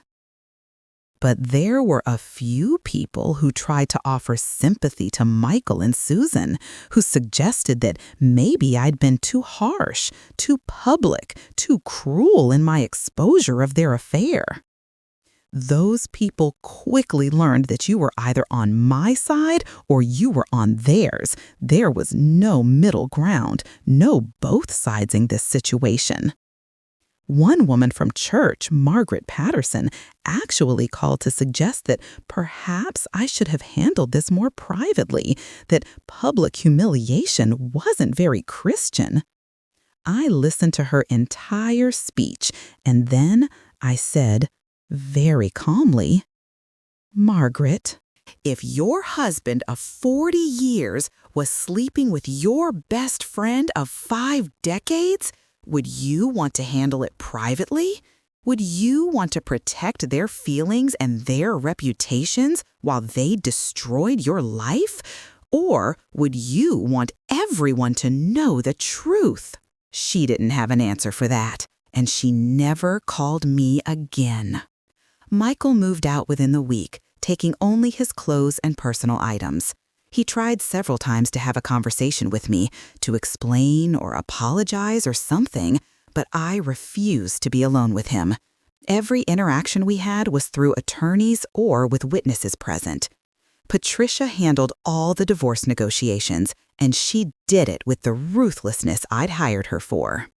The divorce itself took 4 months to finalize, but the terms were decided quickly. I got the house, half the retirement accounts, half the savings, and significant alimony given the length of our marriage and the adultery clause that Tennessee law still recognized.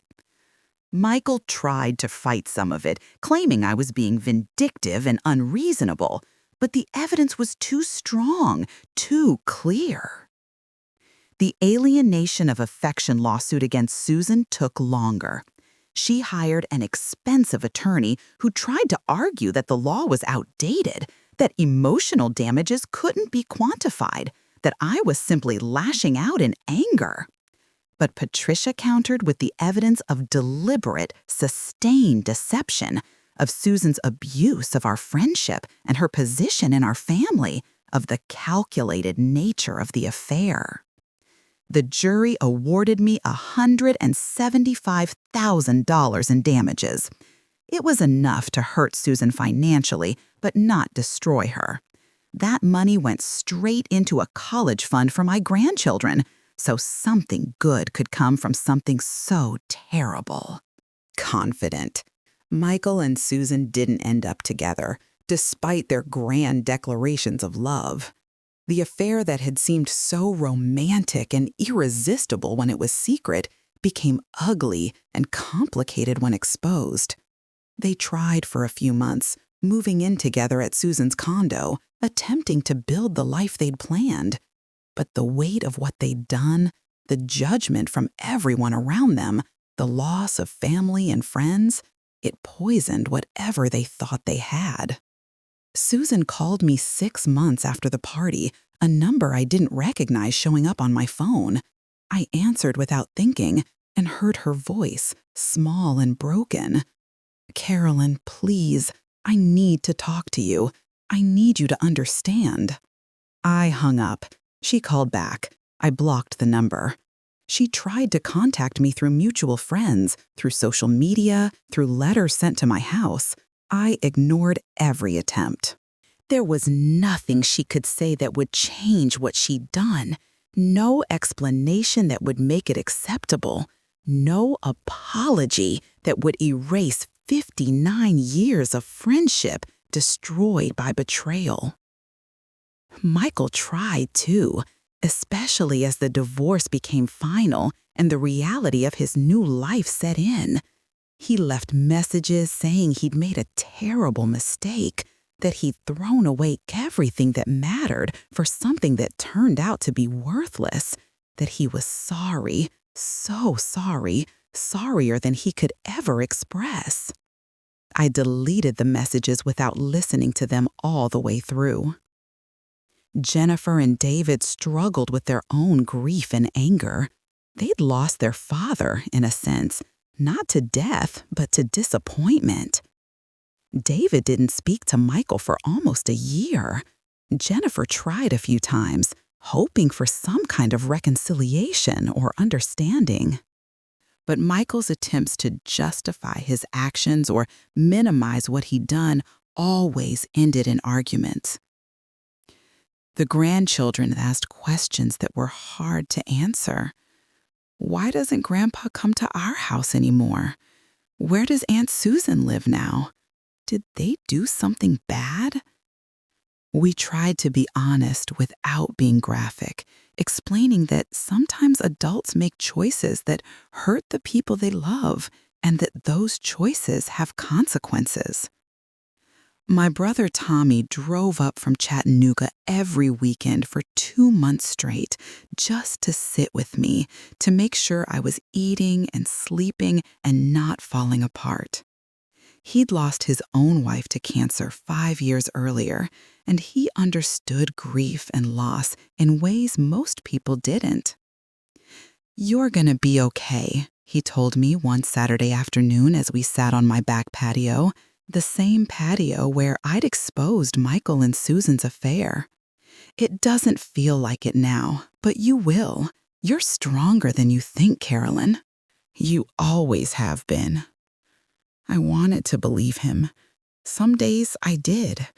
Other days I felt like I'd burned down my entire life, destroyed my marriage and my oldest friendship in one brutal afternoon, and I was left standing in the ashes with nothing but my righteous anger to keep me warm.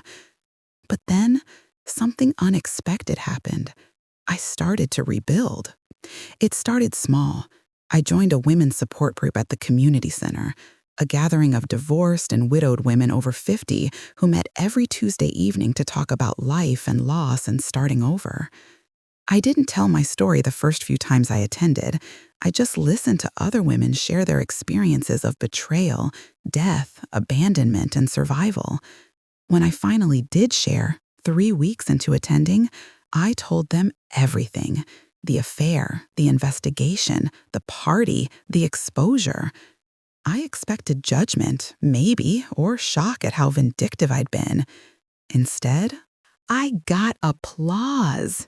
These women, who'd all been hurt and diminished and discarded in various ways, understood exactly why I'd done what I'd done. "Good for you," said a woman named Patricia, different Patricia, not my attorney. "My husband left me for a 25-year-old after 30 years of marriage. I was so ashamed I barely told anyone.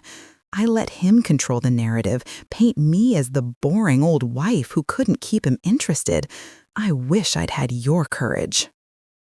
Another woman, Carol, who'd been widowed young and then remarried and divorced, shook her head admiringly. "You didn't let them make you the victim. You took control.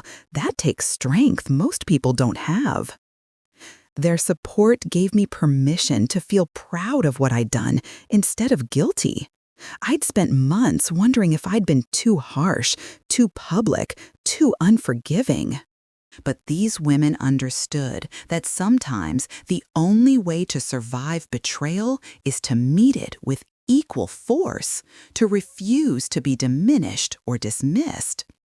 Through that group, I met Sandra, a 62-year-old retired teacher who'd been divorced for 5 years after discovering her husband's double life. We bonded immediately, both of us educators, both of us betrayed by people we trusted completely.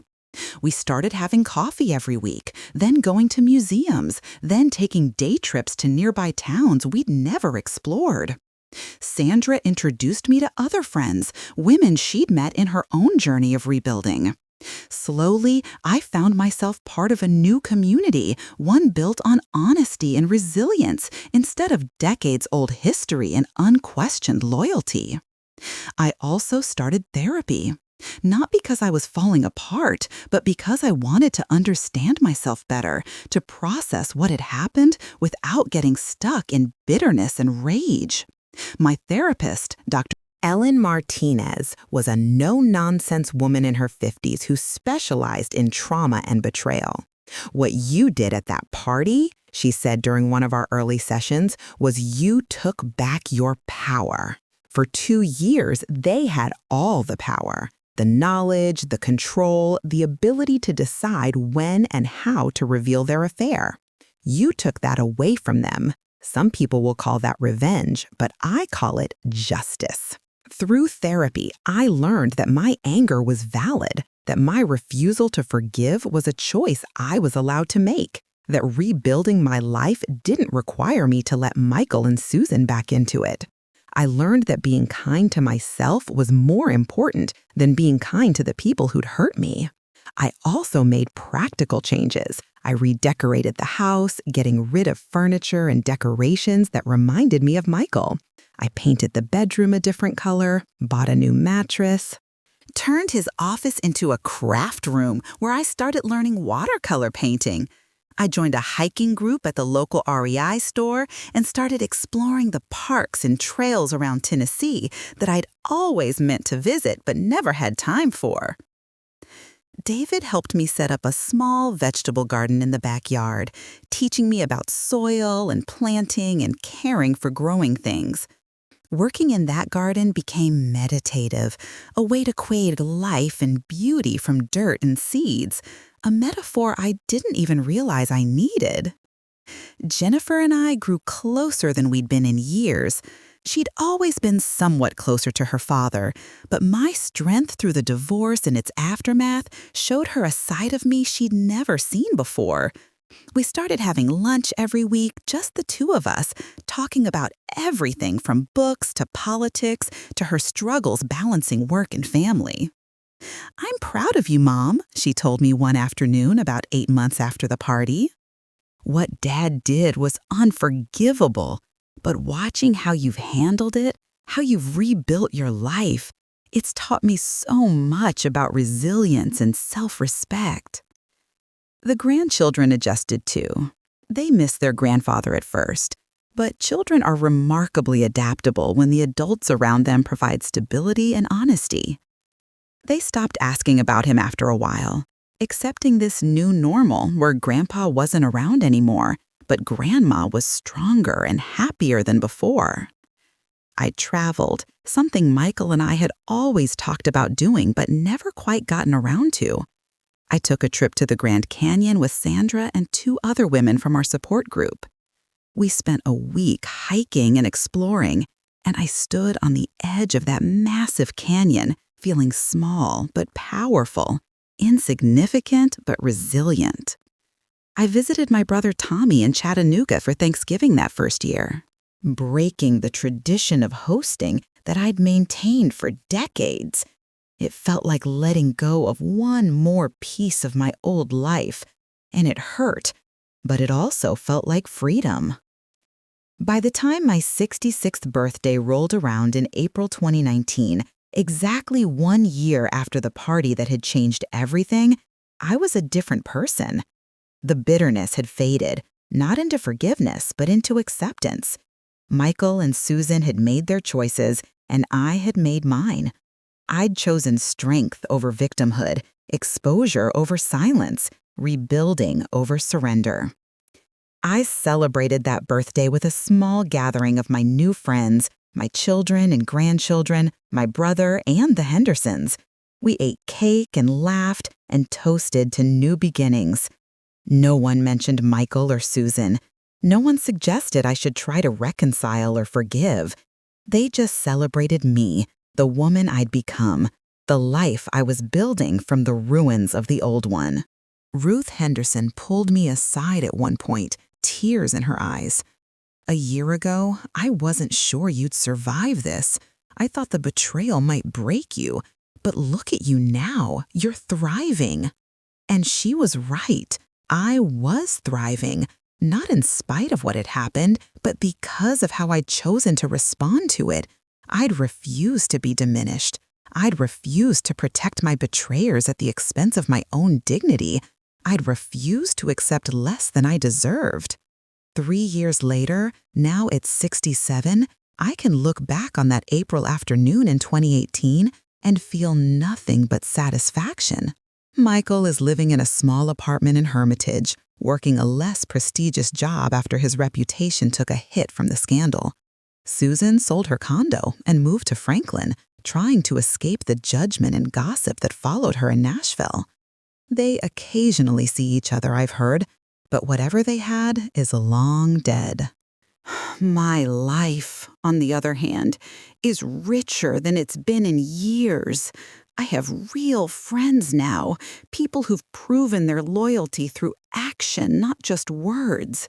I have hobbies and interests that are mine alone, not shared with a husband who was living a double life. I have self-respect that can't be shaken because it's built on truth instead of illusion. Sometimes people ask if I ever regret how I handled things, if I wish I'd been more private, more forgiving, more understanding. The answer is always no. What Michael and Susan did deserved to be exposed. They betrayed me, yes, but they also betrayed everyone who loved and trusted them.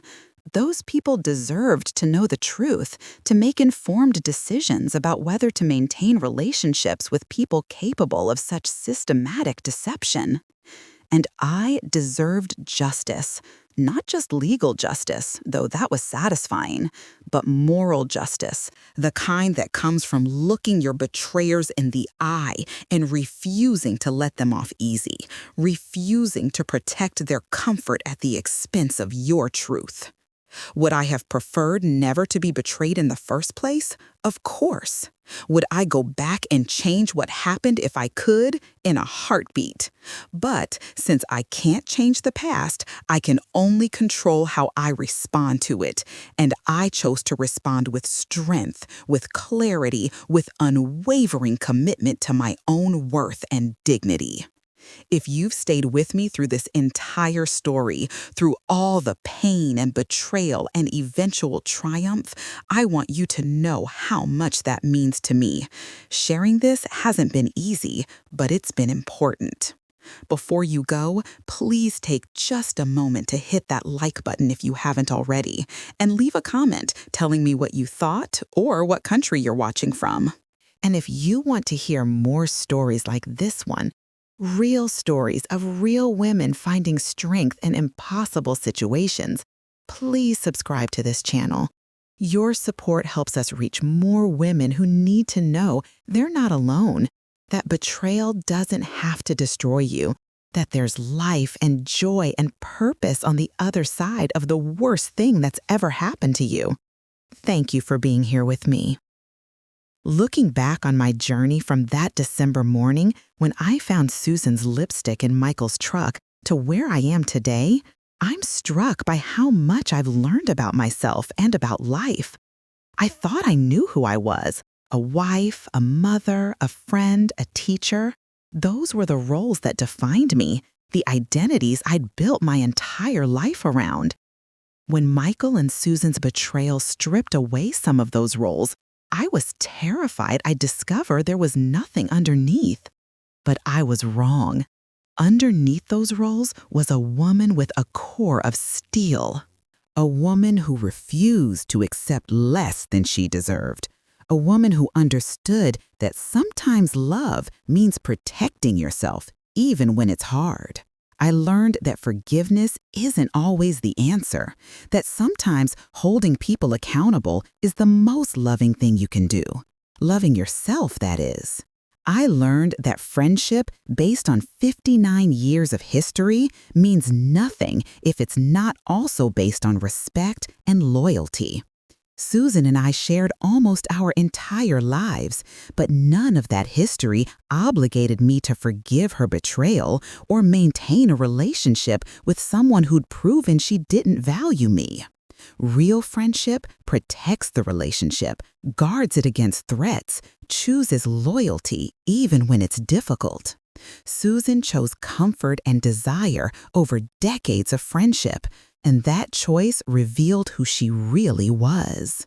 I learned that marriage vows mean something, that 42 years of commitment should count for something. But that staying in a broken marriage doesn't honor those vows. It just allows the breaking to continue. Michael broke our marriage long before I filed for divorce. I just made it official. Most importantly, I learned that women over 60 aren't powerless or past our prime. We're not supposed to graciously accept betrayal and move quietly into irrelevance. We have voices, we have power, we have every right to demand respect and accountability. The narrative that older women should be grateful for whatever scraps of affection we receive is toxic and false.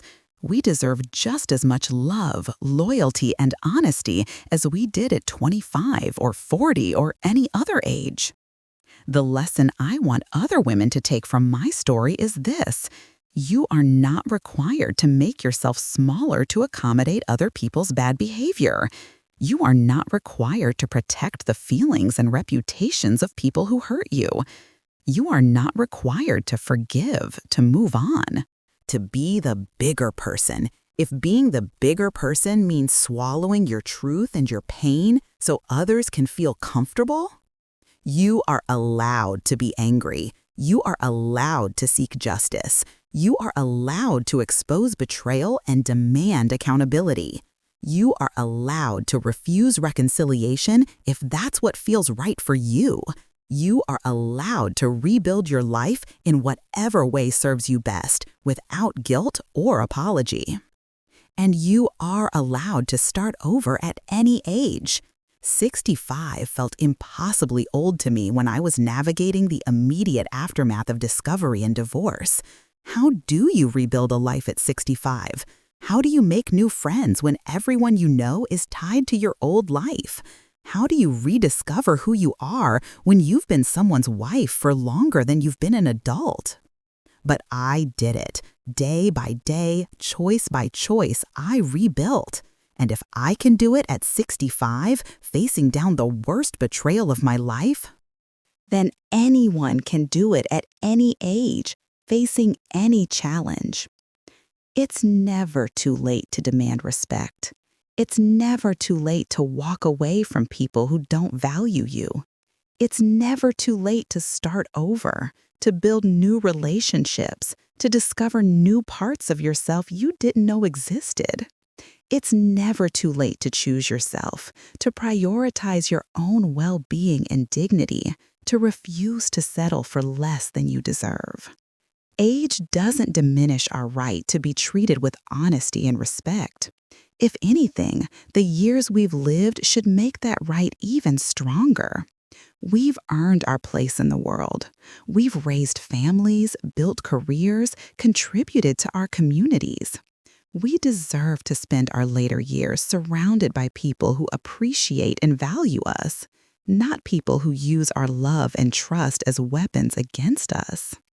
So, if you're watching this and you're facing your own betrayal, whether from a spouse or a friend or a family member, know that you have choices. You don't have to accept it quietly. You don't have to protect the person who hurt you. You don't have to make their transition easier at the expense of your own healing. You can fight. You can expose. You can demand justice.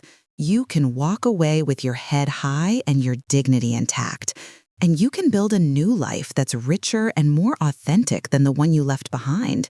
A life built on truth instead of illusion, on self-respect instead of accommodation, on genuine relationships instead of ones based on history and habit. I won't lie and say it's easy. The months after that party were some of the hardest of my life. There were nights I cried myself to sleep, mornings I didn't want to get out of bed, moments when I questioned every choice I'd made. But I kept moving forward, kept choosing strength over surrender, kept believing that I deserved better than what Michael and Susan had offered me. And I was right. I did deserve better. And I found it, not in another romantic relationship, though I'm open to that possibility if it comes, but in friendships with women who understand loyalty and truth, in a relationship with my children that's deeper and more honest than before, in hobbies and activities that bring me joy, in a sense of self that can't be shaken because it's built on my own strength, not on someone else's validation. This is my message to every woman watching this, especially those of you over 50 who might think your best years are behind you. They're not. Your best years are the ones where you know yourself, where you refuse to settle, where you surround yourself with people who truly see and value you. Your best years are the ones where you've learned from pain but haven't let it make you bitter, where you've been betrayed but haven't let it destroy your capacity for trust in people who actually deserve it. You are stronger than you know. You are more resilient than you imagine. You are capable of surviving things you think would break you. And on the other side of that survival is a life that's authentically yours, built on your terms, reflecting your values and your strength. Don't let anyone convince you that you're too old, too set in your ways, too dependent on the life you've built to start over. You're not. Every single day is a chance to choose yourself, to choose truth, to choose a life that honors who you really are instead of who you thought you had to be. My name is Carolyn Reed. I'm 67 years old. 3 years ago, I discovered that my husband of 42 years and my best friend of 59 years had been betraying me for over 2 years. And I survived. More than survived. I rebuilt myself into someone stronger, wiser, and more at peace than I've ever been. If I can do it, so can you. It's never too late. Never. Thank you for listening to my story. Thank you for being here. Thank you for allowing me to share this journey with you. I hope it helps someone out there who needs to hear that they're not alone, that betrayal doesn't have to be the end of your story, that there's life and light and purpose waiting on the other side of your darkest day. Take care of yourselves, stand up for yourselves, and never, ever forget that you deserve respect, honesty, and genuine love at any age, in any situation, without exception. God bless you all.